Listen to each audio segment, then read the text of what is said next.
Cuando encontré el teléfono de mi nuera sobre la mesa del comedor esa mañana de primavera en Valle de Bravo, jamás pude imaginar que aquel pequeño aparato guardaría el secreto que destruiría a toda mi familia. Temblorosa, miré la pantalla iluminada y vi la foto de mi esposo, muerto hace más de 7 años, sonriendo junto al embarcadero del lago con un mensaje que decía: «Sábado a las 3 en la cabaña del bosque. No puedo esperar a verte de nuevo». Fue como si el mundo dejara de girar y el aire en mis pulmones se congelara. Mi corazón se detuvo por un segundo eterno, mientras mis manos sostenían ese teléfono como si fuera una bomba a punto de explotar. Valeria había estado sentada frente a mí apenas 15 minutos antes, sonriendo con aquella sonrisa perfecta que ahora me parecía una máscara grotesca, hablando de lo mucho que extrañaba a Fernando, de lo difícil que había sido el divorcio con Diego, de lo sola que se sentía sin un hombre en su vida.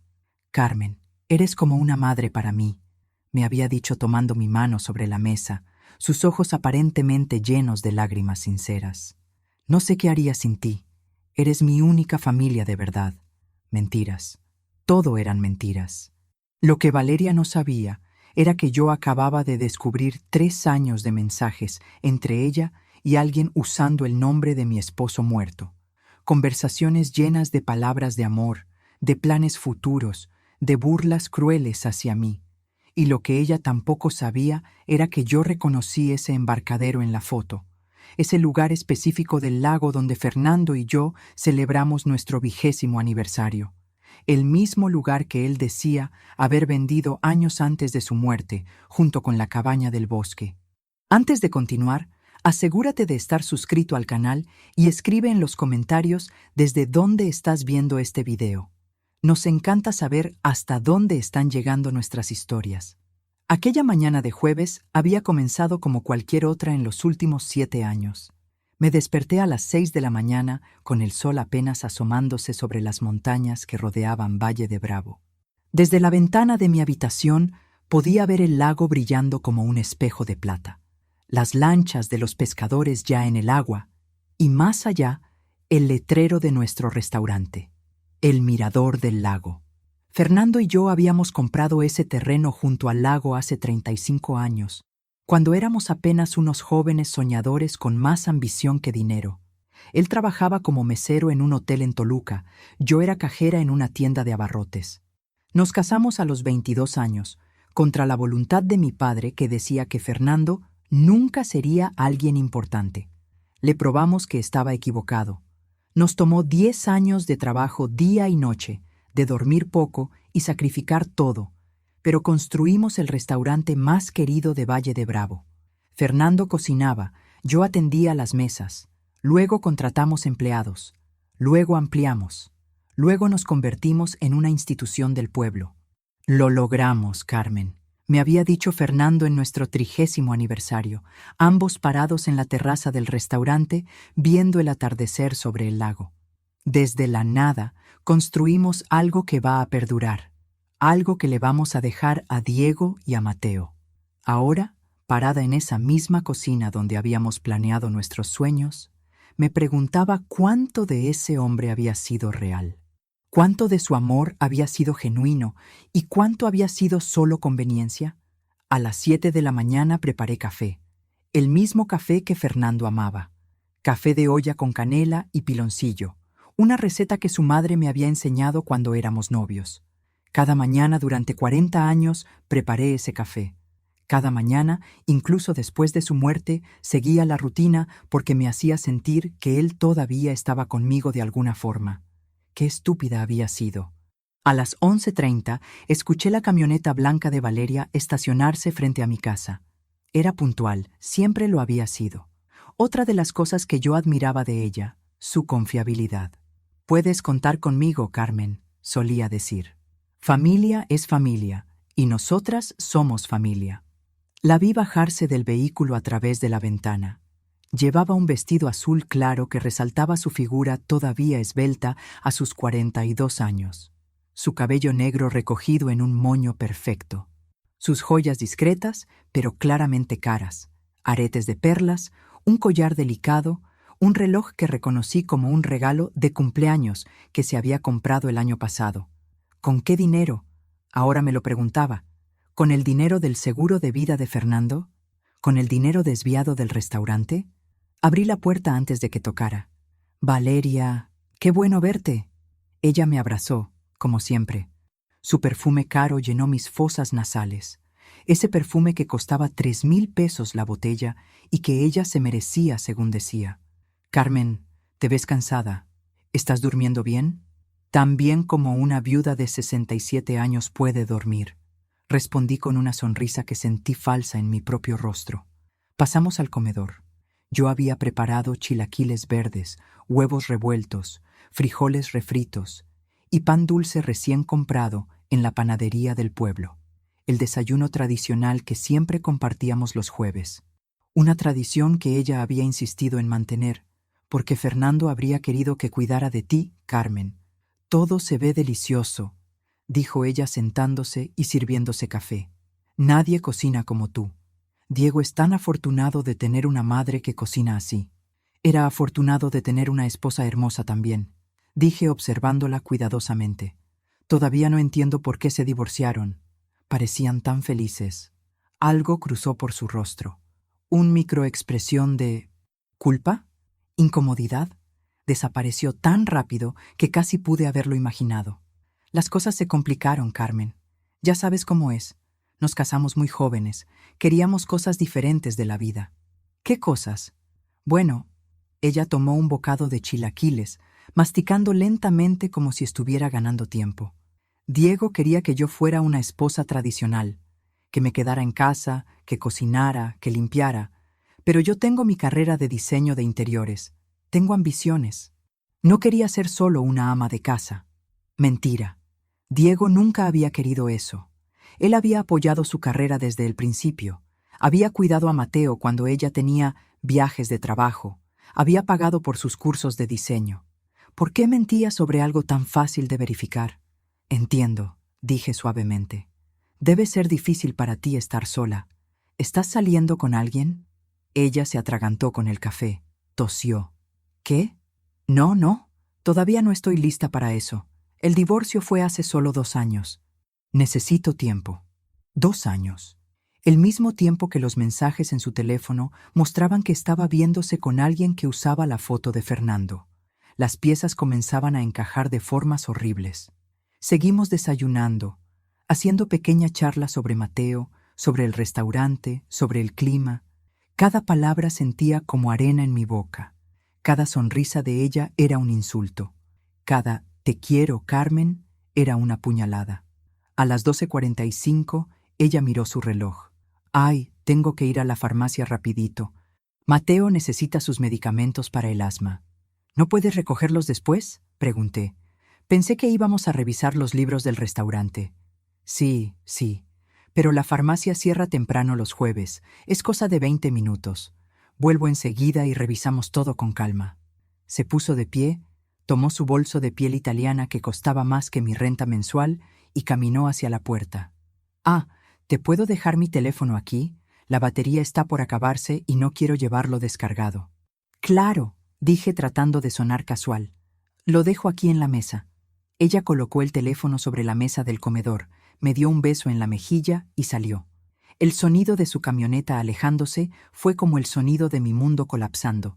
Esperé 5 minutos, luego 10.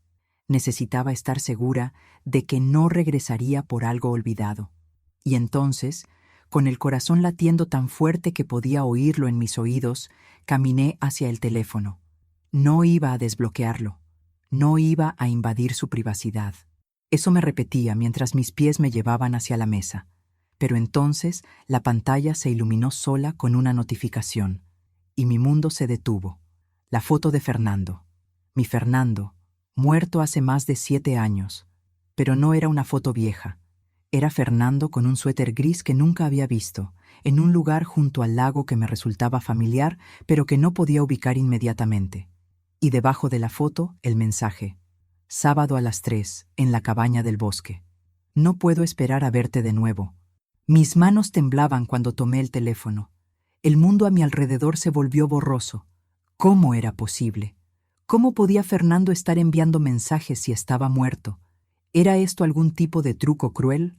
¿Alguna broma enfermiza? ¿O no estaba muerto?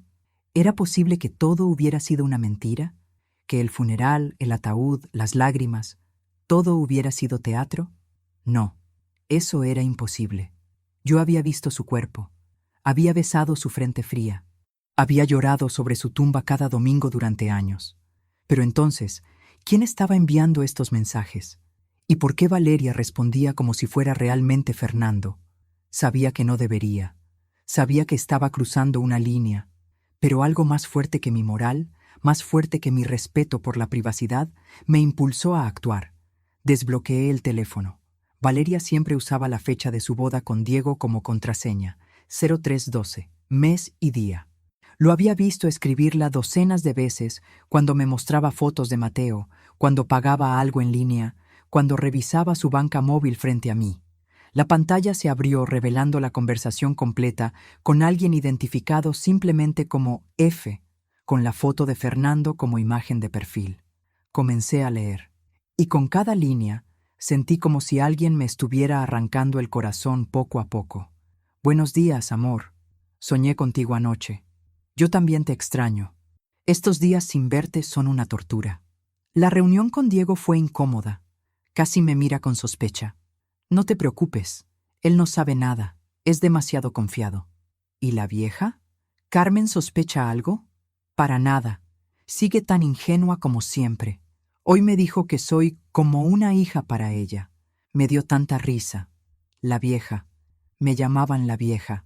Como si yo fuera un mueble, un estorbo, algo de lo cual reírse. Seguí deslizando hacia arriba, hacia conversaciones más antiguas. La fecha más reciente era de ayer. La más antigua que podía ver era de hace 3 años, pero sabía que había más, mucho más. Gracias por ayer. Fue increíble como siempre. Tu piel sabe tan bien. No puedo esperar a la próxima vez. Diego está haciendo preguntas sobre mis salidas. Tenemos que ser más cuidadosos. Nos vemos en la cabaña el jueves. Ya sabes, cuando voy al club social. El club social. Fernando iba al club social los jueves por la noche a jugar dominó con sus amigos. O eso decía. Los mismos jueves que Valeria venía a ayudarme en el restaurante, a aprender el negocio, mientras Diego trabajaba hasta tarde y Mateo se quedaba con la abuela paterna. Todo encajaba. Cada pieza del rompecabezas se acomodaba en su lugar creando una imagen tan fea, tan dolorosa, que quería vomitar. Y entonces encontré las fotos. Decenas de ellas, cientos tal vez, Fernando y Valeria, abrazados, besándose, sonriendo a la cámara como una pareja feliz. En algunas estaban en nuestra cabaña del bosque, esa que Fernando decía haber vendido años atrás. En otras estaban en un departamento moderno con vista al lago que nunca había visto. Las fechas de las fotos me hicieron sentir físicamente enferma. Había fotos de hace 6 años, cuando Fernando todavía estaba vivo. Fotos de hace 5 años, justo antes de que muriera. Y fotos de hace apenas 10 días. 10 días. Fernando había muerto hace 7 años. Entonces, estas fotos recientes no podían ser de Fernando. A menos que... Amplié una de las fotos recientes. Era Fernando, no había duda. El mismo rostro que había amado durante 4 décadas. Pero algo era diferente. Un pequeño detalle que no podía identificar inmediatamente. Y entonces lo vi. Una cicatriz pequeña cerca de su oreja izquierda. Una cicatriz que Fernando nunca había tenido. Ernesto. El nombre llegó a mi mente como un rayo. Ernesto Sullivan, el hermano gemelo de Fernando. Idénticos en todo, excepto en esa pequeña cicatriz de cuando Ernesto se cayó de niño y necesitó puntos. No era Fernando en estas fotos recientes, era Ernesto, y él estaba usando la identidad de su hermano muerto para continuar una aventura con Valeria. O quizás Ernesto siempre había sido parte de esta traición. Quizás los 2 hermanos. No podía pensar en eso ahora. No podía procesar toda esta información de golpe. Fue entonces cuando oí el motor de una camioneta acercándose. Valeria estaba de vuelta. Rápidamente tomé fotos de la pantalla con mi propio celular. Docenas de fotos. De las conversaciones, de las imágenes, de todo lo que pudiera necesitar como evidencia. Mis manos temblaban tanto que algunas salieron borrosas, pero seguí tomando fotos hasta que oí la puerta del auto cerrarse. Coloqué el teléfono de Valeria exactamente donde lo había encontrado. Corrí de vuelta a la cocina. Respiré hondo tratando de calmar mi corazón, mis manos, mi rostro. No podía dejar que ella viera que yo sabía. No todavía. No hasta que tuviera un plan. La puerta se abrió. «Carmen, ya volví», llamó con esa voz musical perfectamente falsa. La farmacia estaba llena. Tardé más de lo que pensaba. «No hay problema», respondí, sorprendida por la calma en mi propia voz. «¿Conseguiste los medicamentos de Mateo?» «Sí, aquí están». Levantó una pequeña bolsa blanca de farmacia. ¿Era real? ¿O había ido a otro lugar? ¿A llamar a Ernesto? ¿A advertirle de algo? «Qué bueno. Siéntate, te sirvo más café». Ella apareció en la puerta de la cocina, tomó su teléfono de la mesa del comedor, lo revisó rápidamente y lo guardó en su bolso. Si notó algo extraño, no lo demostró. «¿Sabes qué?», dijo después de revisar su teléfono. «Acabo de recordar que tengo una cita con un cliente hoy a las 3. Diseño de interiores, ¿te acuerdas? Se me había olvidado completamente. ¿Podemos revisar los documentos del restaurante el próximo jueves?» Una cita a las 3. El mismo horario del mensaje. No era coincidencia. «Claro», dije sonriendo. «El próximo jueves está perfecto». Ella se despidió con un abrazo y un beso en la mejilla. «Te quiero, Carmen. Gracias por el desayuno». «Yo también te quiero, hija». Las palabras sabían a veneno en mi boca. Cuando la puerta se cerró detrás de ella, me desplomé en la silla de la cocina. Las lágrimas que había estado conteniendo finalmente cayeron. Lloré por el esposo que me había traicionado, por la nuera que había mentido, por los años de mi vida que había desperdiciado confiando en las personas equivocadas. Pero entonces, en medio del dolor, sentí algo más, algo frío y duro que crecía en mi pecho. Ira, determinación, la decisión de que esto no quedaría así. Fernando me había robado años de verdad. Valeria me había robado mi confianza y quizás mi dinero. Ernesto había usado la identidad de su hermano muerto para perpetuar esta traición. Los tres habían apostado a que yo era demasiado tonta, demasiado confiada, demasiado débil para descubrirlos. Se habían equivocado.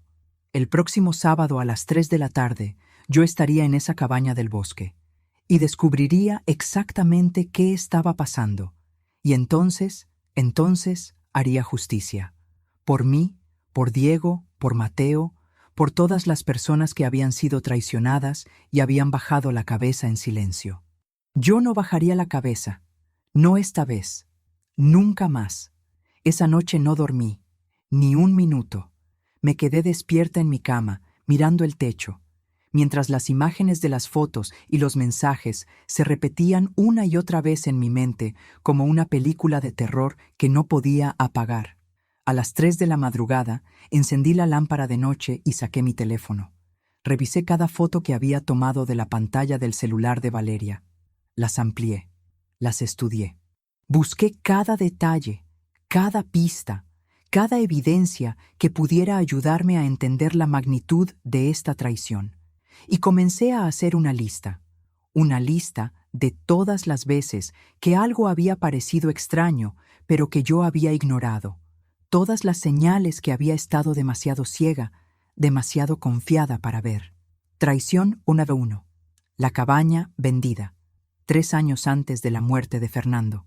Era una noche de marzo del 2019. Recuerdo el mes exacto porque acabábamos de celebrar el cumpleaños número 12 de Mateo con una fiesta en el restaurante. Fernando llegó tarde del supuesto inventario con papeles en la mano y una expresión que ahora, con el tiempo y la traición revelada, puedo identificar como culpabilidad mal disimulada. «Carmen, tenemos que hablar», dijo dejando los documentos sobre la mesa del comedor. Su voz sonaba tensa, sus manos temblaban ligeramente. Mi corazón se aceleró. Después de 37 años de matrimonio, conocía ese tono. Era el tono que usaba cuando tenía malas noticias sobre el restaurante, cuando había problemas con los proveedores, cuando algo no estaba bien. ¿Qué pasa? ¿Hay problemas con el negocio? No, no. Todo está bien con el restaurante. Es sobre la cabaña del bosque.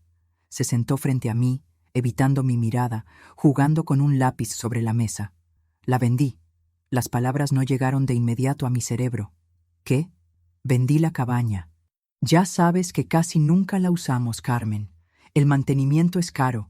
Los impuestos de predial aumentaron 40% este año, y un inversionista de la Ciudad de México me ofreció un muy buen precio, 850,000 pesos.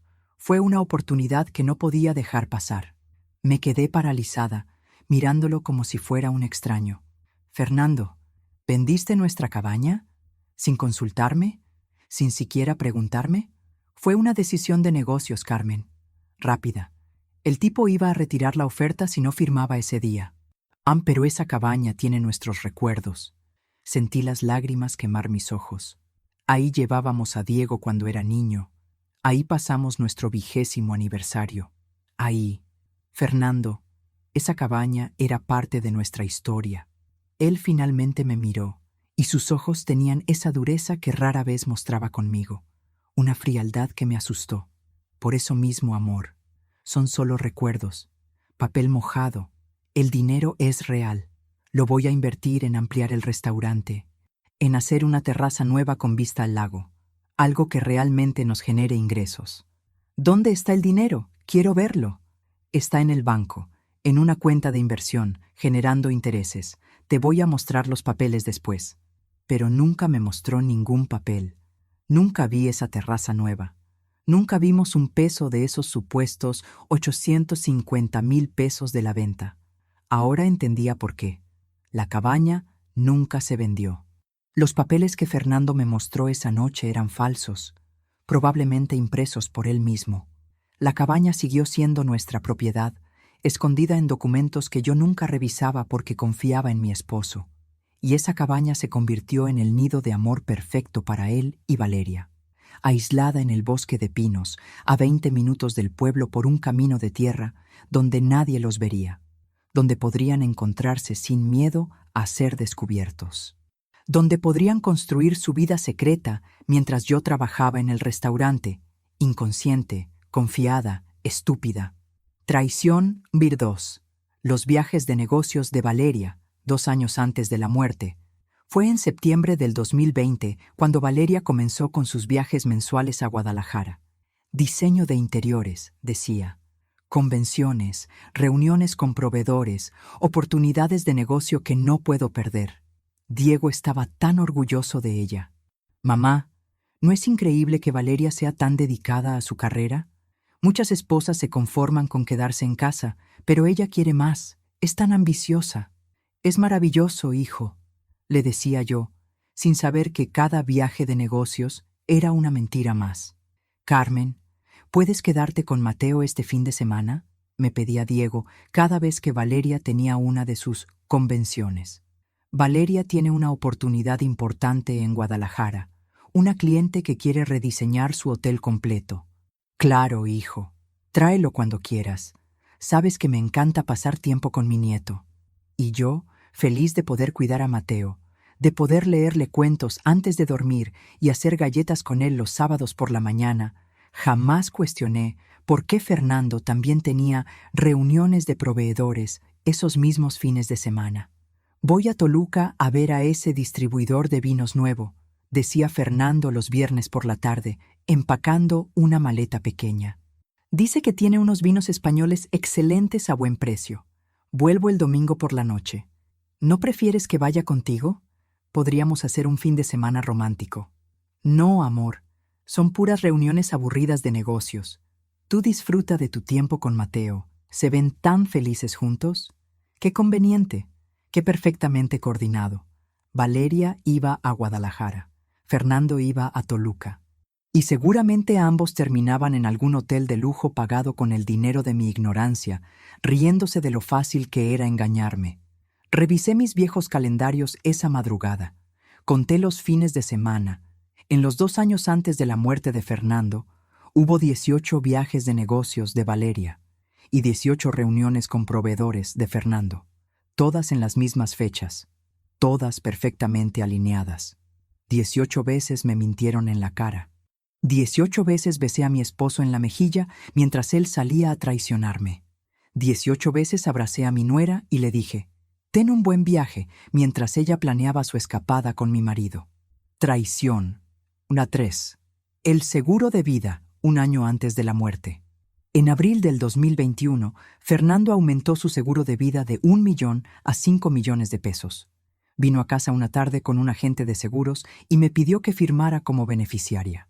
«Es para protegerte, Carmen», dijo tomando mi mano mientras el agente desplegaba los documentos sobre nuestra mesa. «Ya tengo 64 años. Mi padre murió a los 67 de un infarto. Mi hermano Ernesto ya tuvo 2 sustos con el corazón. No quiero dejarte desprotegida si algo me pasa». «No hables de esas cosas, amor», le dije sintiendo un nudo en la garganta. «Vas a vivir muchos años más. El doctor dice que tu corazón está bien». «Nunca se sabe, Carmen. Por favor, solo firma aquí. Es por tu tranquilidad. Por la tranquilidad de Diego y Mateo también». Firmé. Confié. Creí que era un acto de amor, de responsabilidad, de un esposo que se preocupaba por el futuro de su familia. 1 año después, Fernando murió de un infarto. Una mañana de domingo, después de su caminata habitual por el bosque. Colapsó en la puerta de nuestra casa. Para cuando la ambulancia llegó, ya estaba muerto. El seguro pagó. 5 millones de pesos. Dinero que yo usé para pagar las deudas del restaurante que no sabía que teníamos. Dinero que usé para la universidad de Mateo. Dinero que usé para ayudar a Diego cuando se divorció y tuvo que pagar la mitad de la casa a Valeria. Pero ahora me preguntaba, ¿cuánto de ese dinero realmente fue usado para lo que dije? ¿O cuánto terminó, de alguna forma, en las manos de Valeria? Revisé mis estados de cuenta bancarios viejos esa noche y encontré algo perturbador. Transferencias que no recordaba haber hecho. Préstamos a Valeria de 50,000 pesos aquí, 30,000 allá, 75,000 más adelante. Siempre con notas que decían emergencia de Mateo o reparación de auto o gastos médicos. Sumé todas las transferencias. En los 3 años después de la muerte de Fernando, había prestado a Valeria 620,000 pesos. Dinero que ella nunca devolvió. Dinero que yo no recordaba haberle dado. Dinero que probablemente ella retiró usando mi tarjeta cuando yo le daba acceso a mi cuenta para ayudarme con el papeleo del restaurante. Me habían robado. Mi esposo muerto y mi nuera viva me habían robado casi medio millón de pesos. Y yo, confiada, nunca revisé. Nunca cuestioné. Nunca sospeché. Traición número 4. El departamento en el lago, 8 meses antes de la muerte. Fernando me dijo que su hermano Ernesto había comprado un departamento en Valle de Bravo como inversión. «Está pensando en retirarse aquí, Carmen. Ya sabes cómo es Ernesto. Siempre fue más libre que yo. No se casó, no tiene hijos. Dice que quiere pasar sus últimos años en un lugar tranquilo junto al lago». «Qué bien por él», respondí sin pensar mucho en eso. «Hace años que no lo vemos. Deberíamos invitarlo a cenar algún día». «Sí, algún día. Pero ya sabes que Ernesto es medio ermitaño. No le gustan las reuniones familiares». Años después del funeral, en una Navidad del 2020, Ernesto vino a visitarnos. Era la primera vez que lo veía desde el funeral de Fernando.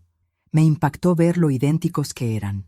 Parado en mi puerta, por un segundo mi corazón se detuvo pensando que Fernando había vuelto de la muerte.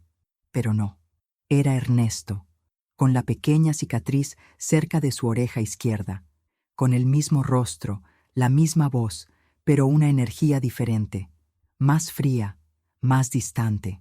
Durante la cena le pregunté por su departamento. «Ernesto, Fernando me dijo que compraste un departamento aquí en Valle de Bravo. ¿Cómo va eso? ¿Ya te mudaste?» Él me miró confundido. «¿Qué departamento, Carmen? Yo nunca compré nada en Valle de Bravo. Apenas puedo con el mantenimiento de mi casa en Querétaro. No tendría dinero para un segundo inmueble». En ese momento pensé que Fernando se había confundido, que la enfermedad del corazón lo había hecho olvidar detalles o mezclar información. Ahora entendía. Ese departamento existía. Pero no era de Ernesto. Era el lugar donde Fernando y Valeria se encontraban.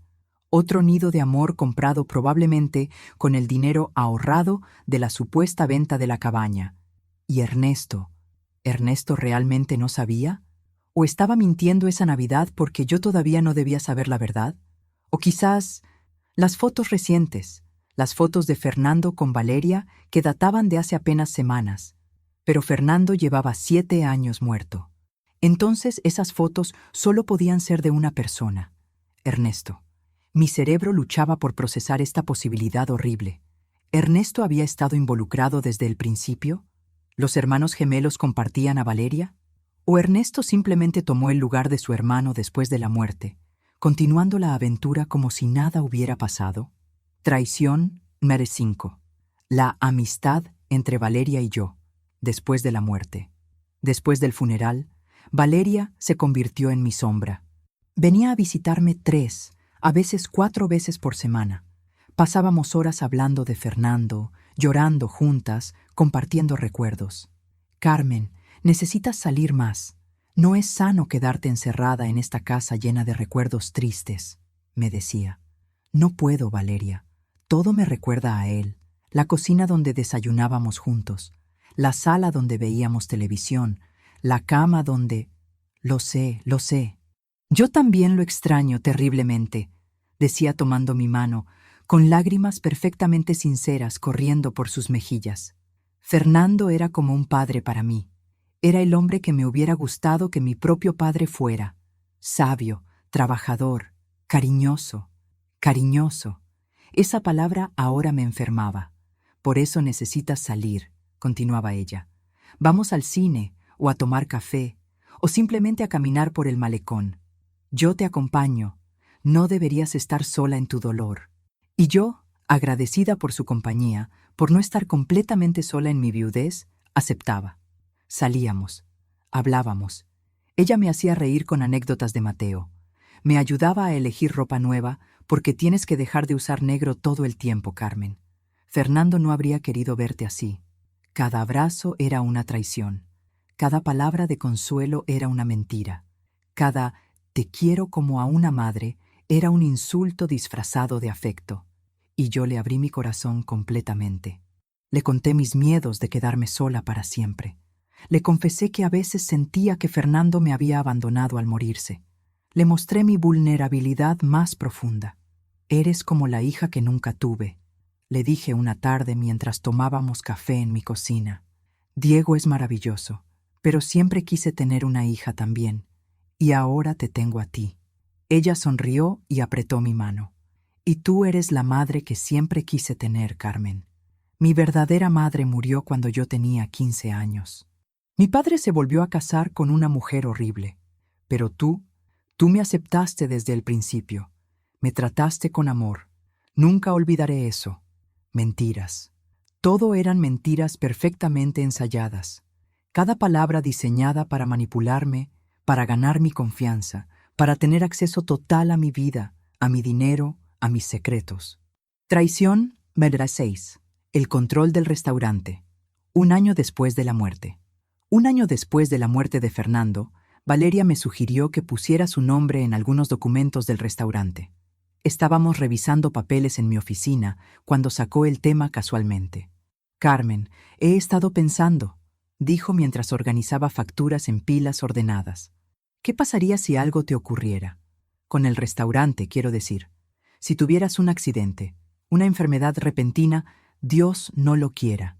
¿Quién se haría cargo del negocio? Pues Diego, supongo. Pero Diego no conoce el negocio como nosotras. Él es contador, no restaurantero. Yo llevo ya 2 años ayudándote. Conozco a los proveedores, a los empleados, los procesos. Sería más fácil si mi nombre estuviera en los papeles, solo como respaldo, por si algo pasara. No sé, Valeria. Piensa en Mateo, Carmen. Este restaurante es su herencia. Si algo te pasa y hay problemas legales con la sucesión, el negocio podría cerrar. Los empleados perderían su trabajo. Toda una vida de trabajo tuyo y de Fernando se perdería.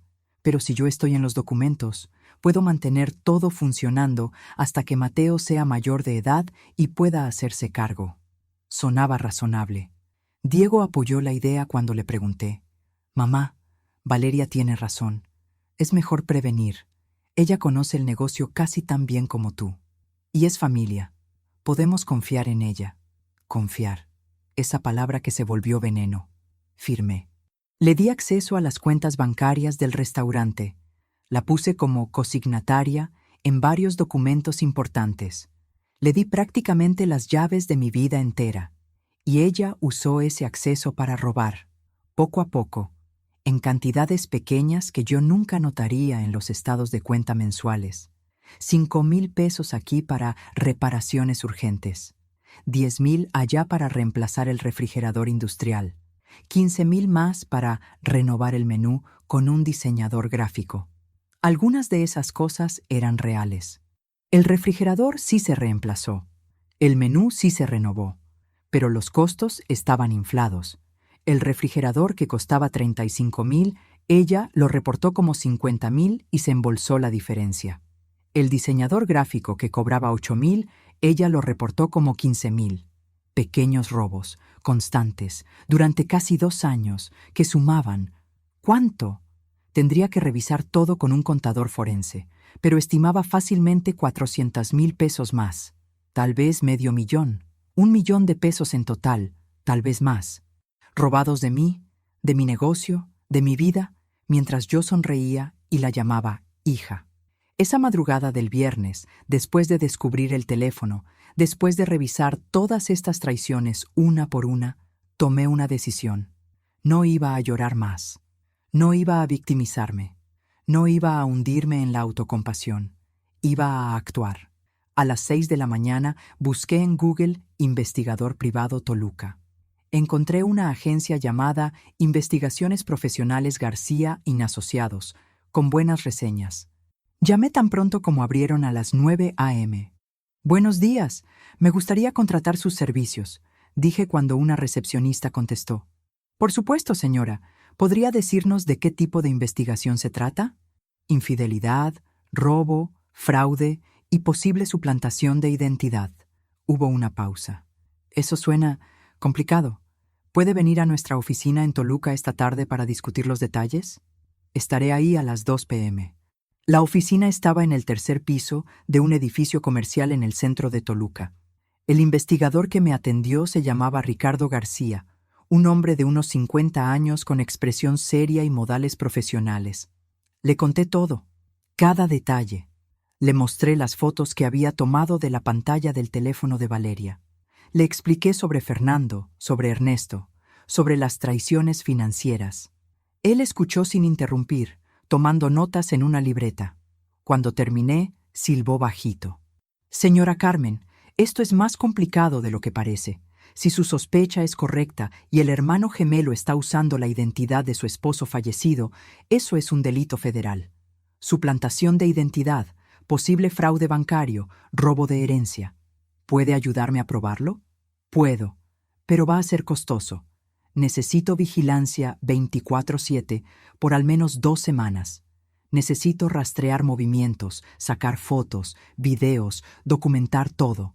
Estamos hablando de 80,000 pesos más gastos. Era mucho dinero, pero valía cada peso. ¿Acepta un adelanto de 40,000? Perfectamente. Y señora Carmen, me miró con algo que parecía compasión genuina.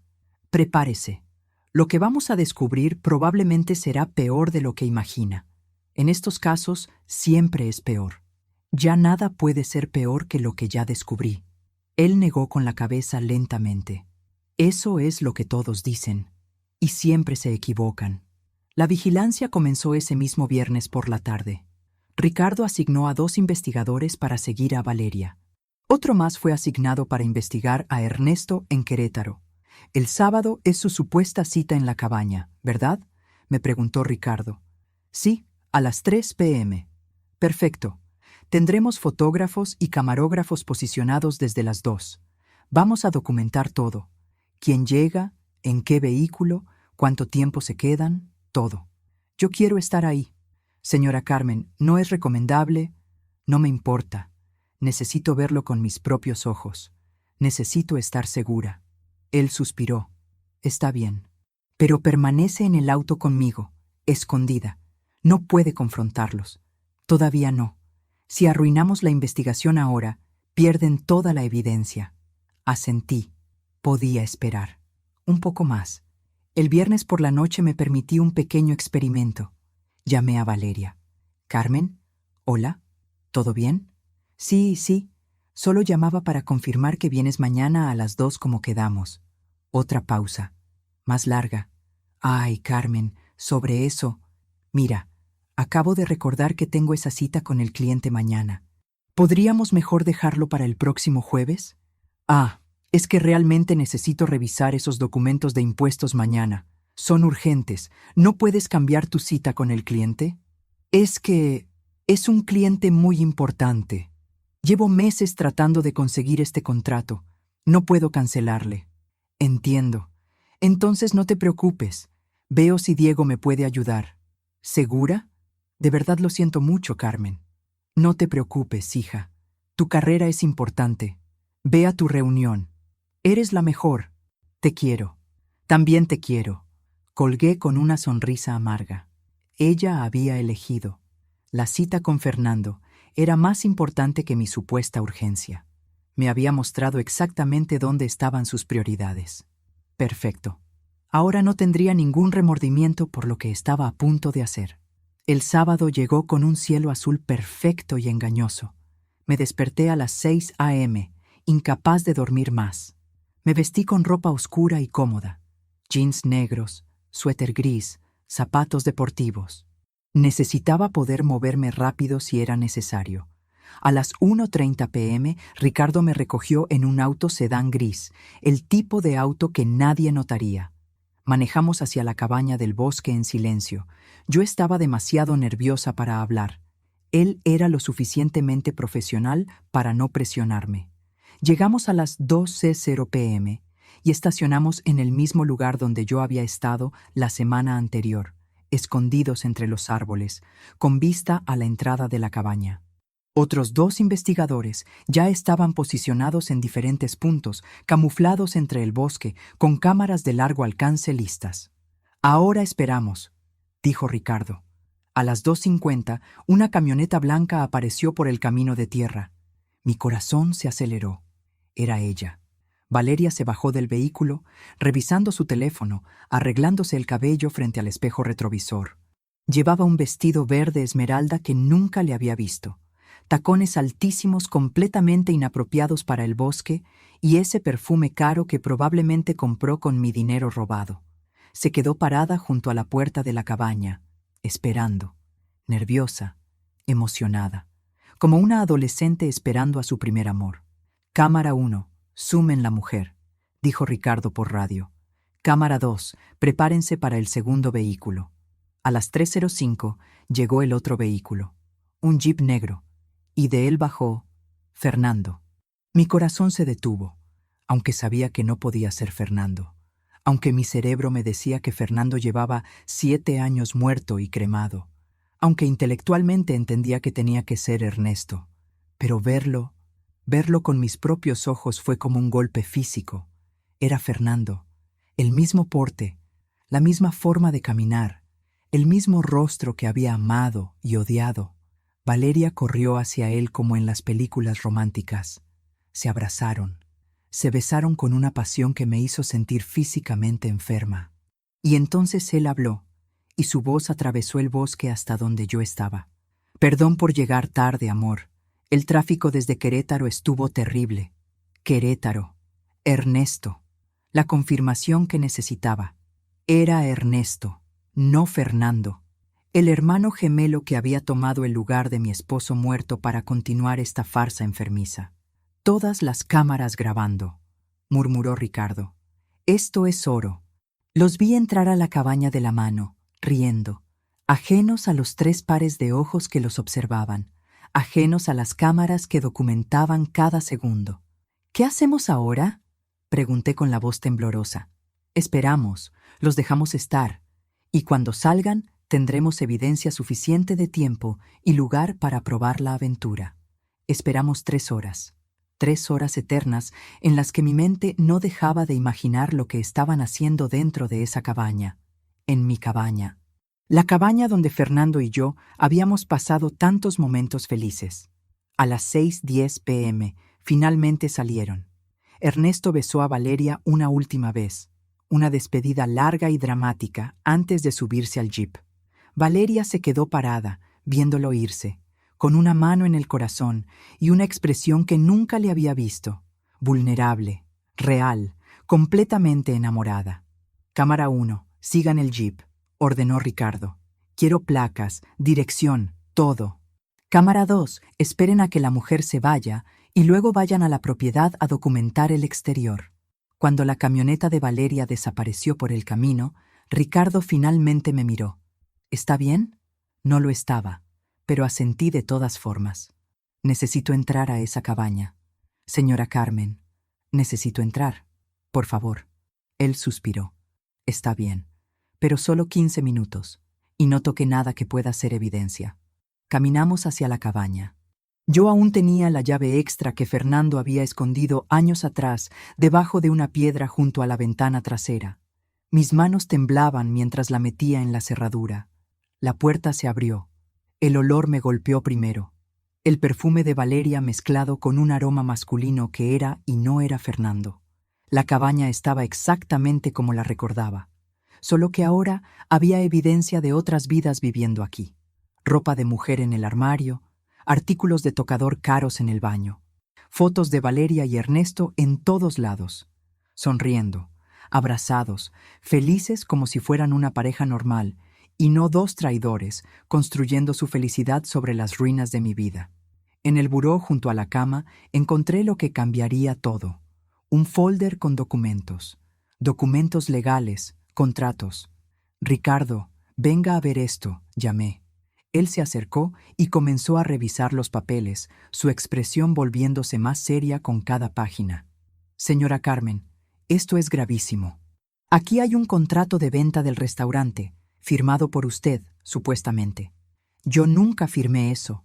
Lo sé. Esta firma es una falsificación. Una buena falsificación, pero falsa. Siguió revisando. El comprador es una empresa llamada Inversiones Sullivan y Asociados, con sede en Querétaro.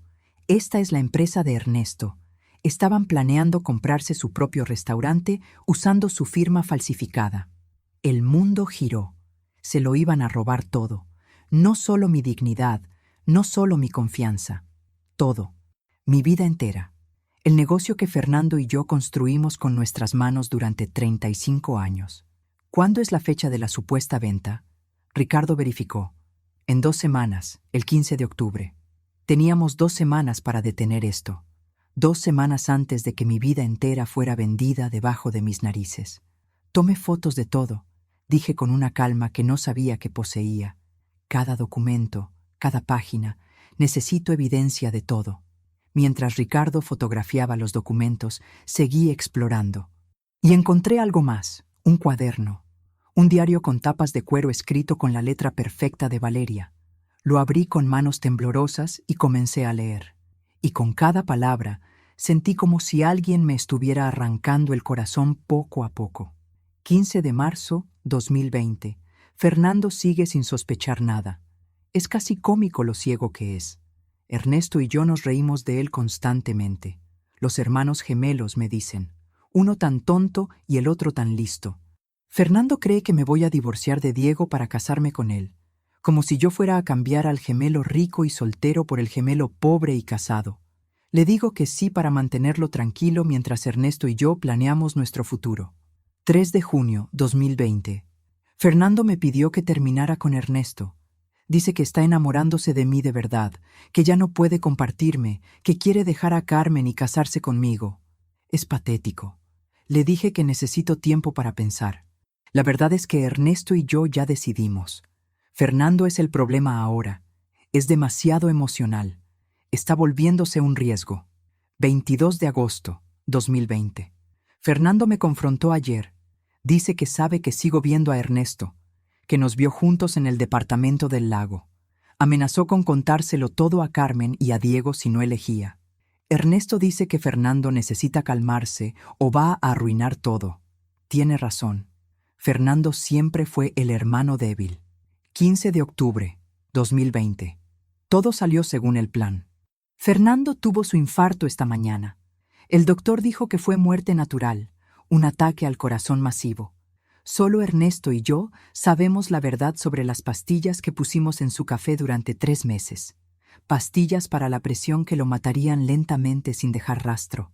En el funeral, Carmen lloró sobre mi hombro y yo tuve que morderme la lengua para no reírme. La vieja tonta nunca sospechó nada. Dejé caer el diario. Las palabras se repitieron en mi cerebro una y otra vez. Lo asesinaron. No fue un infarto natural, fue asesinato. Valeria y Ernesto envenenaron a Fernando lentamente durante 3 meses hasta que su corazón colapsó. Habían asesinado a mi esposo. Señora Carmen. La voz de Ricardo sonaba lejana. Señora Carmen, respire. No podía respirar. El mundo se volvió negro en los bordes. Sentí que me desmayaba. Ricardo me sujetó. Siéntese. Cabeza entre las piernas. Respire. Lo mataron, logré decir entre sollozos. Lo asesinaron. Lo sé. Leí parte del diario. Señora Carmen, esto ya no es solo fraude. Esto es homicidio. Necesitamos llamar a la policía. Ahora. No. ¿Qué? Me forcé a respirar, a pensar. No todavía. Si llamamos a la policía ahora, van a arruinar todo. Necesito más evidencia. Necesito una confesión. Necesito que paguen por todo, no solo por el asesinato. Señora Carmen, con todo respeto, esto es una investigación de homicidio. Está fuera de mi liga. 2 semanas, supliqué. Dame 2 semanas más. Para reunir evidencia de todo el fraude financiero también. Para encontrar a testigos. Para hacer esto bien. Por favor. Él me miró durante un largo momento. Finalmente asintió. 2 semanas, pero si hay cualquier peligro para usted, llamamos a la policía inmediatamente. Trato. Tomé el diario. Tomé todos los documentos del folder. Tomé todo lo que pudiera usar como evidencia. Y salí de esa cabaña por última vez, jurando que Valeria y Ernesto pagarían por cada mentira, por cada traición, por cada gota de sangre de Fernando en sus manos. Esa noche, después de salir de la cabaña con el diario y los documentos que probarían el asesinato de Fernando, no fui directo a casa. Le pedí a Ricardo que me llevara a Querétaro. Necesitaba hablar con Patricia, la esposa de Ernesto. Necesitaba advertirle. Necesitaba una aliada. Señora Carmen, son las 8 de la noche. Son 2 horas de camino. ¿No prefiere ir mañana? No puedo esperar. Si Ernesto llega a casa antes que nosotros y le cuenta algo a Patricia, pierdo la oportunidad de tenerla de mi lado. Él asintió y comenzó a manejar hacia Querétaro. Durante el camino, revisé el diario de Valeria una y otra vez. Cada línea era más perturbadora que la anterior. No solo confesaba el asesinato de Fernando, sino que detallaba cómo habían planeado todo. Las pastillas mezcladas en su café cada mañana, la dosis cuidadosamente calculada para simular un ataque cardíaco natural, incluso el timing perfecto para que yo estuviera en el restaurante cuando Fernando colapsara en casa. 24 de septiembre, 2020. Las pastillas están funcionando. Fernando se queja de cansancio constante, de mareos. El doctor aumentó su medicamento para el corazón, sin saber que eso solo acelera el proceso. Ernesto dice que 2 semanas más, máximo 1 mes, y estará muerto. Entonces Carmen heredará el seguro de vida, y yo podré empezar a transferir el dinero poco a poco. El plan es perfecto. 12 de octubre, 2020. Fernando está cada vez peor. Ayer casi se desmaya en el restaurante. Carmen está asustada. Quiere llevarlo al hospital para más estudios. Le dije que no se preocupara tanto, que solo era estrés del trabajo. 3 días más. Solo 3 días más y este problema desaparece para siempre. 15 de octubre 2020. Se acabó. Fernando murió esta mañana. Carmen me llamó llorando, histérica. Fui a su casa y la encontré abrazando el cuerpo. Era casi cómico. Ernesto llegó media hora después, fingiendo shock y dolor. Los hermanos gemelos, uno muerto por estúpido, el otro vivo por inteligente. Ahora el camino está libre. Ahora puedo tener todo, el dinero del seguro, el restaurante y a Ernesto. Todo. Cada palabra era evidencia.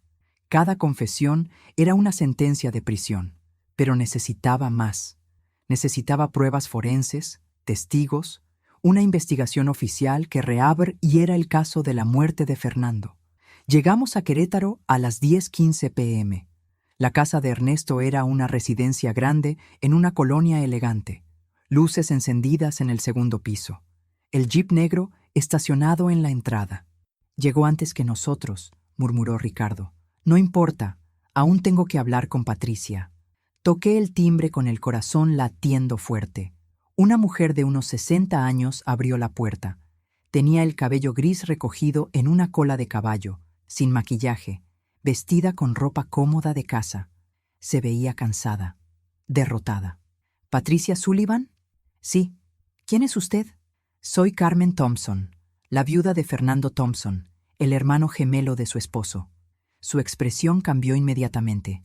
Oh Dios. Pase, por favor. Entramos a una sala elegantemente decorada. Patricia nos ofreció café que rechazamos. Nos sentamos y por un momento ninguna de las dos sabía cómo empezar. Usted me envió esos mensajes la semana pasada, dijo ella finalmente. Las fotos de Ernesto con esa mujer, Valeria. Sí, gracias. Necesitaba saber la verdad, aunque doliera. Patricia, hay más, mucho más, y es peor de lo que imagina. Le conté todo. Le mostré el diario.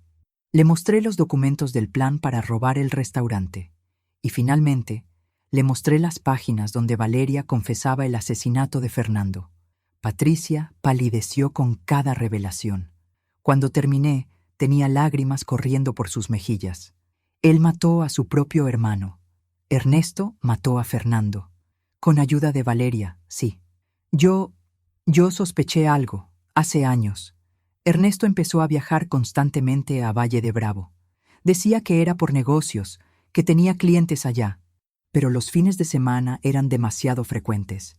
Y cuando Fernando murió, Ernesto apenas reaccionó. Su hermano gemelo, muerto, y él solo se encogió de hombros y dijo, así es la vida. Pensé que era su forma extraña de procesar el duelo. Ahora entiendo que era culpa.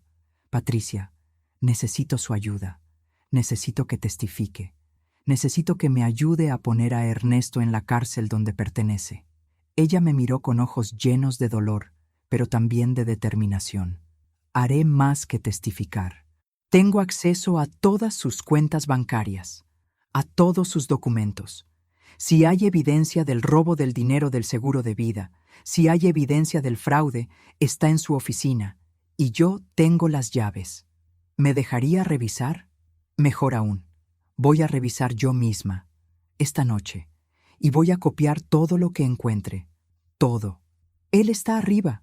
Podría descubrirla. Tomé pastillas para dormir hace una hora. Va a estar inconsciente hasta mañana por la mañana. Siempre toma pastillas para dormir después de sus citas de negocios del sábado. Ahora sé por qué. Patricia cumplió su palabra.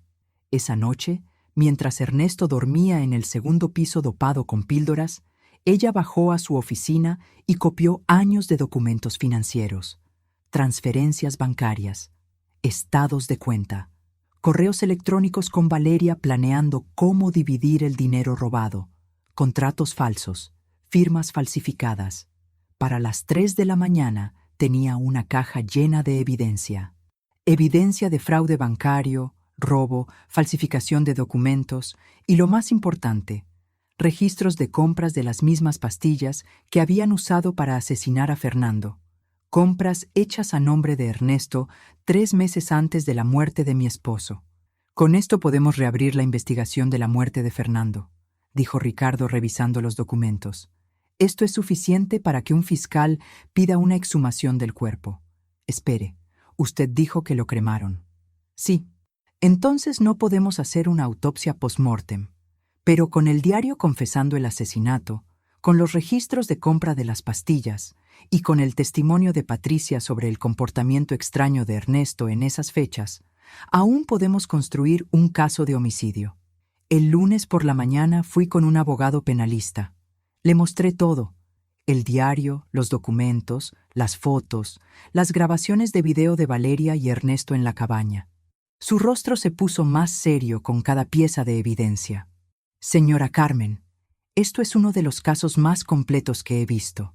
Tiene evidencia de homicidio premeditado, fraude agravado, robo, falsificación de documentos oficiales y conspiración para cometer fraude.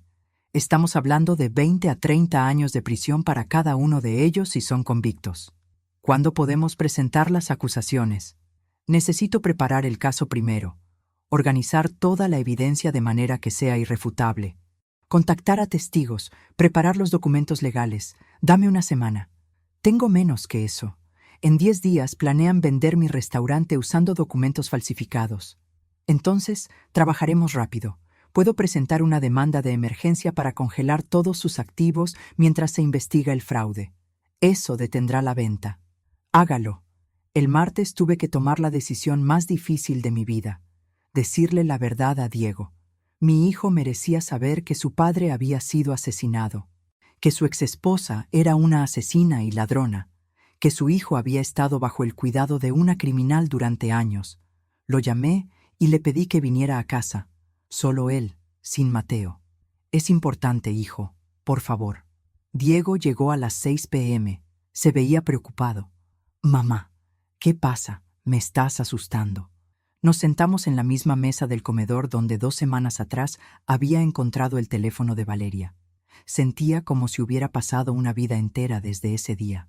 Diego, lo que voy a contarte va a cambiar todo lo que crees saber sobre tu padre, sobre Valeria, sobre nuestra familia, pero necesito que escuches hasta el final sin interrumpir. ¿Puedes hacer eso? Él asintió, su rostro pálido. Le conté todo. Empecé con el teléfono. Seguí con las fotos, los mensajes, la cabaña. Le hablé de las 6 traiciones financieras. Le mostré las fotos de la vigilancia. Le dejé leer fragmentos del diario. Y finalmente, le dije las palabras más difíciles que había pronunciado en mi vida. Tu padre no murió de un infarto natural, Diego. Valeria y Ernesto lo envenenaron lentamente durante 3 meses. Lo asesinaron. Diego no lloró. Se quedó sentado, completamente inmóvil, mirando el diario en sus manos como si fuera un objeto extraterrestre. Su respiración era superficial, su rostro una máscara de shock. No, no puede ser verdad. Ella es la madre de Mateo. Ella no podría... Lee el diario, hijo. Léelo tú mismo. Cada palabra está escrita por su propia mano. Él leyó, página tras página, y con cada línea vi cómo algo moría dentro de él. La confianza, la inocencia, la imagen que tenía de su propia vida.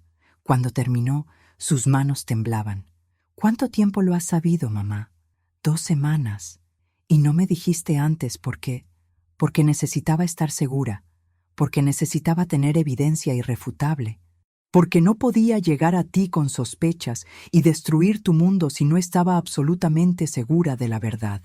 Mateo, dijo de repente, poniéndose de pie de un salto.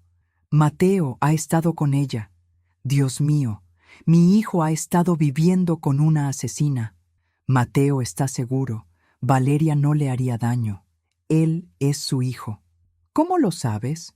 ¿Cómo puedes estar segura de que una mujer capaz de asesinar a sangre fría no lastimaría a su propio hijo si él se volviera un problema? Tenía razón. No podía estar segura, y de repente sentí un pánico que no había sentido antes. Mateo, mi nieto de 15 años, inocente, inconsciente de la monstruosidad de su madre. Necesitas traer a Mateo aquí, ahora, esta noche, y no puedes decirle a Valeria que yo sé todo. Todavía no. No hasta que las acusaciones formales sean presentadas. Diego sacó su celular y marcó. Valeria, soy yo. Necesito que Mateo se quede conmigo esta semana. Sí, lo sé que no me toca. Pero tengo una emergencia familiar y necesito que él esté aquí. No, mamá está bien. Es otra cosa. Por favor, Valeria. Gracias. Lo recojo en 1 hora. Colgó y me miró con ojos llenos de dolor. ¿Qué va a pasar ahora, mamá? Ahora hacemos justicia. Para tu padre, para Mateo, para todos nosotros. El miércoles, el abogado presentó las acusaciones formales: fraude, falsificación, robo y homicidio premeditado. El fiscal del distrito, después de revisar la evidencia, estuvo de acuerdo en que había base suficiente para un arresto inmediato. Las órdenes de arresto serán ejecutadas mañana jueves por la mañana, me informó el abogado. Tanto Valeria como Ernesto serán arrestados simultáneamente. Queremos evitar que uno advierta al otro y traten de huir. Quiero estar ahí. Cuando arresten a Valeria, quiero estar ahí. Señora Carmen, por favor, necesito ver su cara cuando sepa que perdió. Él suspiró. Hablaré con el fiscal, pero no prometo nada. El jueves a las 6 de la mañana, 2 patrullas llegaron a mi casa. El fiscal había accedido a dejarme acompañarlos en un vehículo separado cuando fueran a arrestar a Valeria. Ricardo, el investigador privado, vino conmigo. Llegamos a la casa de Valeria a las 6:45 a.m. Su camioneta blanca estaba en la entrada. Todas las luces apagadas. Ella no sabía lo que estaba a punto de suceder. Los oficiales tocaron la puerta. 1 vez, 2 veces, 3 veces. Valeria finalmente abrió en bata, con el cabello despeinado, sin maquillaje. Por primera vez la veía sin su máscara perfecta. Se veía común, humana, vulnerable. ¿Qué está pasando? Valeria Martínez está bajo arresto por los cargos de homicidio premeditado, fraude agravado, falsificación de documentos y robo, dijo uno de los oficiales mientras le mostraba la orden. El color desapareció de su rostro. ¿Qué? No, esto tiene que ser un error. Yo no. Entonces me vio, parada junto al auto, observándola. Nuestros ojos se encontraron y en ese momento ella supo. Supo que yo había descubierto todo. Supo que había perdido. Carmen, dijo, su voz quebrándose. Carmen, por favor, yo puedo explicar. No hay nada que explicar, Valeria. Leí tu diario. Sé todo. Su rostro pasó del shock a la rabia en un segundo. ¿Tú entraste a mi cabaña? ¿Robaste mi diario? Tu cabaña. Reí amargamente. Era mi cabaña. La cabaña que Fernando y yo compramos hace 30 años. La que tú y él convirtieron en su nido de amor. Y el diario no lo robé. Lo tomé como evidencia de tu crimen. Los oficiales comenzaron a esposarla. Tiene derecho a permanecer en silencio. Cualquier cosa que diga puede y será usada en su contra. Ella luchó contra las esposas, gritando. Esto es ridículo. No maté a nadie. Carmen está loca, mintiendo. Está todo en tu diario, Valeria. Cada detalle de cómo envenenaste a Fernando. Cada compra de las pastillas está documentada. Ernesto fue arrestado en Querétaro hace 1 hora. Ya está confesando, culpándote a ti de todo. Era mentira. Ernesto aún no había confesado, pero necesitaba que ella creyera que su cómplice la había traicionado. Necesitaba verla sentir aunque fuera una fracción del dolor que ella me había causado. Mentira. Ernesto nunca haría eso. Él me ama.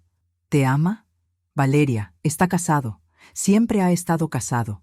Su esposa Patricia te manda saludos. Ella fue quien me dio acceso a todas las cuentas bancarias de Ernesto. Ella fue quien encontró los registros de las transferencias de dinero robado. Su esposa legítima te ayudó a destruirte. Valeria dejó de luchar. Su cuerpo se desinfló como un globo pinchado. La realidad finalmente la alcanzó. Había perdido. Completamente. Irrevocablemente. Te abrí mi corazón, le dije mientras los oficiales la llevaban hacia la patrulla. Te traté como a una hija. Te confié mi vida, mi negocio, mi familia. Y tú robaste todo. Asesinaste a mi esposo, robaste mi dinero, mentiste a mi hijo, usaste a mi nieto. ¿Cómo pudiste? Ella me miró por última vez antes de que la metieran en la patrulla. Y por primera vez vi algo que no era rabia ni pánico, algo que casi parecía remordimiento. Lo siento, susurró. No lo sientes. Sientes que te atraparon, pero vas a tener muchos años en prisión para aprender la diferencia. El juicio duró 4 meses. Fue un circo mediático. La viuda traicionada de Valle de Bravo se volvió un título nacional. Periodistas de todo el país cubrían cada día del proceso. Algunos me trataban como heroína, otros me pintaban como víctima patética. No me importaba ninguna de las etiquetas. Solo me importaba la justicia. Valeria intentó alegar inocencia al principio.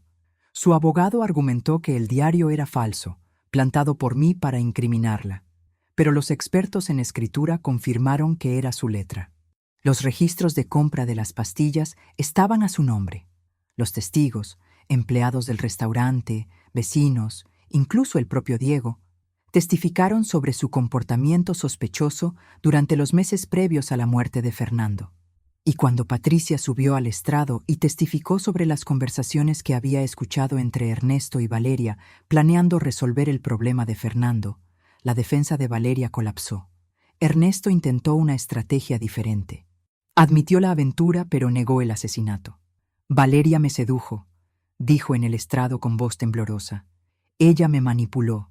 Me hizo creer que Fernando era abusivo, que él la maltrataba. Cuando él murió, pensé que había sido natural. Yo no sabía que ella lo estaba envenenando. Pero los registros telefónicos mostraban cientos de llamadas y mensajes entre ellos durante los meses del envenenamiento. Mensajes donde él preguntaba, ¿ya le diste su medicina especial? Y ella respondía, sí, todas las mañanas sin falta. Mensajes donde él le decía, solo un poco más de tiempo y seremos libres. La fiscalía presentó un caso tan sólido, tan irrefutable, que el jurado deliberó solo 3 horas. Culpables, ambos, en todos los cargos. Valeria recibió 25 años de prisión por homicidio premeditado, más 8 años adicionales por fraude y robo. Total, 33 años. No sería elegible para libertad condicional hasta cumplir al menos 20 años. Ernesto recibió 28 años por homicidio como cómplice principal, más 10 años por fraude. Total, 38 años. A sus 68 años, probablemente moriría en prisión. Cuando la jueza leyó la sentencia, no sentí triunfo. No sentí alegría. Solo sentí una mezcla extraña de alivio y vacío. Justicia se había hecho, pero Fernando seguía muerto. Los años robados de mi vida seguían perdidos. Nada de esto lo traía de vuelta. Diego se divorció oficialmente de Valeria mientras ella estaba en prisión esperando sentencia. La custodia completa de Mateo quedó con él. Valeria perdió todos sus derechos parentales. Mamá me pidió que la visitara en la cárcel, me dijo Mateo una tarde mientras cocinábamos juntos en el restaurante. Tenía ahora 16 años, más alto, con la voz más grave, pero aún con esa inocencia en los ojos que me rompía el corazón. ¿Y qué le dijiste? Le dije que no. Al menos no por ahora. Tal vez algún día, cuando sea más grande, cuando entienda mejor todo lo que pasó. Pero ahora mismo, no puedo verla. No puedo mirar la cara de la mujer que mató a mi abuelo. Lo abracé. Eso es muy maduro de tu parte, mi amor. Y está bien que no estés listo. Nadie te va a presionar para que hagas algo para lo que no estás preparado. ¿Tú crees que soy como ella, abuela? ¿Crees que yo podría hacer cosas malas algún día porque tengo sus genes? Era la misma pregunta que me había hecho antes. Y mi respuesta seguía siendo la misma. Mateo, mírame. Tú decides quién eres, no tus genes, no tus padres. Tú. Y tú has elegido ser bondadoso, trabajador, honesto. Eres como tu padre Diego. Eres como tu bisabuelo Fernando antes de que perdiera su camino. Eres tú mismo y eres extraordinario. 6 meses después del juicio, Diego conoció a Laura en una conferencia de contadores en Guadalajara. Ella era viuda, sin hijos, trabajaba como auditora independiente. Era amable, genuina, transparente. Todo lo opuesto a Valeria. Los vi enamorarse lentamente, cuidadosamente, como 2 personas que habían sido profundamente lastimadas y tenían miedo de volver a confiar. Se tomaron su tiempo. 5 meses de citas antes del primer beso. 8 meses antes de presentarla formalmente a Mateo. 1 año antes de hablar de futuro. Mamá, ¿crees que es demasiado pronto?, me preguntó Diego un día mientras tomábamos café en mi cocina. demasiado pronto para volver a enamorarme después de... ¿Todo? Hijo, no hay un tiempo correcto. Cada persona sana a su propio ritmo, y Laura claramente te hace feliz. Te veo sonreír de nuevo, de verdad sonreír, no solo fingir. Me da miedo, miedo de volver a confiar, miedo de equivocarme otra vez. Ese miedo es normal, es saludable incluso. Significa que has aprendido a protegerte, pero no dejes que el miedo te impida ser feliz. Valeria era una mentirosa experta. Laura es transparente. Tú puedes ver la diferencia. Se casaron un año después en una ceremonia pequeña a orillas del lago. Mateo fue el padrino. Yo lloré lágrimas de alegría viendo a mi hijo sonreír genuinamente por primera vez en años. Laura resultó ser todo lo que nuestra familia necesitaba. Paciente con Mateo, respetuosa con su relación con su madre biológica aunque esa mujer estuviera en prisión, amorosa sin ser invasiva, socia genuina de Diego tanto en el matrimonio como en el negocio. Ella nos ayudó a modernizar el restaurante. Nuevos sistemas de contabilidad, transparencia total en todas las finanzas, auditorías mensuales. Nunca más confiaríamos ciegamente. El mirador del lago no solo sobrevivió a la tormenta, prosperó. La publicidad del juicio, aunque dolorosa, atrajo curiosos al principio, pero se quedaban por la comida, por el servicio, por la vista increíble del lago desde nuestra terraza. Recuperamos parte del dinero que Valeria había robado. No todo, pero suficiente para respirar tranquilos. El resto lo consideramos como un costo de la educación más cara de nuestras vidas, la educación sobre la traición, sobre la importancia de verificar incluso cuando confías, sobre proteger lo que es tuyo. 2 años después del juicio, un sábado por la mañana, estaba en el restaurante preparando las mesas cuando vi una familia joven entrar. Padre, madre, 2 niños pequeños. Risas, amor genuino, confianza. Me recordaron a Fernando y a mí hace tantos años. Jóvenes, enamorados, construyendo sueños juntos, y sentí una punzada de nostalgia por esa versión de nosotros. La versión antes de las mentiras, antes de las traiciones, antes de que todo se complicara. Pero también me di cuenta de algo. Yo había sobrevivido. No solo sobrevivido, sino prosperado. Había recuperado mi negocio. Había protegido a mi familia. Había buscado justicia. Y al final había encontrado algo que no esperaba. Paz. Diego me preguntó una vez si podía perdonar a Fernando. Estábamos sentados en la terraza del restaurante, viendo el atardecer pintar el lago de naranja y rosa. ¿Perdonar? Repetí la palabra, saboreándola. No sé si perdonar es la palabra correcta, pero he hecho las paces con lo que pasó. He aceptado que Fernando era humano, falible, capaz de grandes errores y de grandes traiciones. Lo amé. Me lastimó profundamente. Ambas cosas son verdad. No necesito elegir una sobre la otra. Puedo guardar los buenos recuerdos sin negar el dolor que me causó. ¿Y Valeria? Esa era más difícil. A Valeria no la perdonaré nunca, pero tampoco voy a permitir que el odio por ella consuma el resto de mi vida. Ella está pagando por sus crímenes. 33 años en prisión. Eso es suficiente venganza para mí. Yo elijo vivir en paz, no en resentimiento. Elijo construir, no destruir. Elijo amar a quienes lo merecen, no odiar a quienes no. Diego asintió, mirando el lago. Sus ojos tenían lágrimas. Eres más fuerte de lo que yo seré nunca, mamá. No soy fuerte, hijo. Solo soy una mujer que decidió que merece ser feliz, que merece paz, que merece una vida sin mentiras. Y tú también lo mereces. Laura te hace feliz. Mateo está sanando. El restaurante está prosperando. Eso es lo que importa ahora. No el pasado doloroso. El presente hermoso que estamos construyendo. Hoy tengo 69 años. Me levanto cada mañana a las 6, veo el lago desde mi ventana y agradezco estar viva. Agradezco tener un hijo que me ama. Un nieto que está convirtiéndose en un hombre extraordinario. Una nuera que es genuina y buena. Un negocio que prospera. Valeria saldrá de prisión cuando tenga 75 años. Ernesto, si sobrevive, saldrá a los 106. Esencialmente, morirán en la cárcel. No sé si habrán aprendido algo. No sé si habrán encontrado remordimiento genuino o solo resentimiento por haber sido atrapados. Y honestamente, ya no me importa. Ellos eligieron su camino. Yo elegí el mío. Y mi camino, aunque estuvo marcado por traición y dolor, finalmente me llevó a un lugar de paz, de dignidad, de amor verdadero. A veces, cuando estoy sola en la cocina preparando ese café de olla con canela que Fernando amaba, pienso en él. No en el Fernando que me traicionó, sino en el Fernando que conocí cuando teníamos 20 años. El joven que me prometió el mundo, el hombre que construyó un restaurante desde cero, el padre que cargaba a Diego en sus hombros.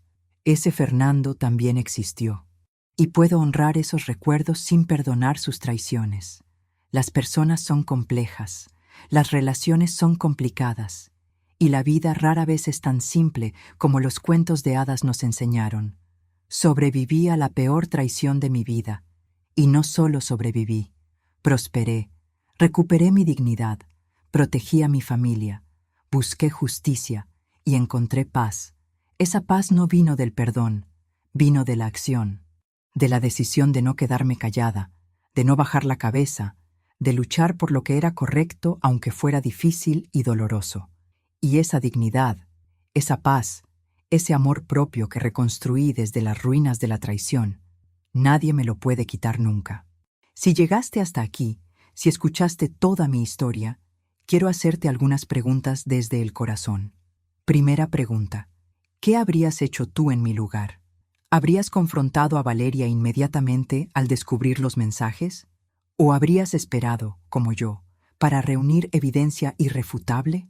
Muchas personas me dijeron que fui demasiado calculadora, demasiado fría, que debería haber gritado, llorado, confrontado en el momento. Pero yo sabía que si quería justicia real, necesitaba pruebas. Necesitaba paciencia. ¿Hice lo correcto? ¿O debí haber actuado con el corazón en lugar de la cabeza? Segunda pregunta: ¿el perdón es una obligación o un regalo? Mucha gente me dice que debo perdonar a Fernando para encontrar paz verdadera, que debo perdonar a Valeria porque guardar rencor solo me envenena a mí misma. Pero yo encontré paz sin perdonar completamente. Hice las paces con el pasado, acepté lo que pasó, pero no absuelvo a quienes me lastimaron.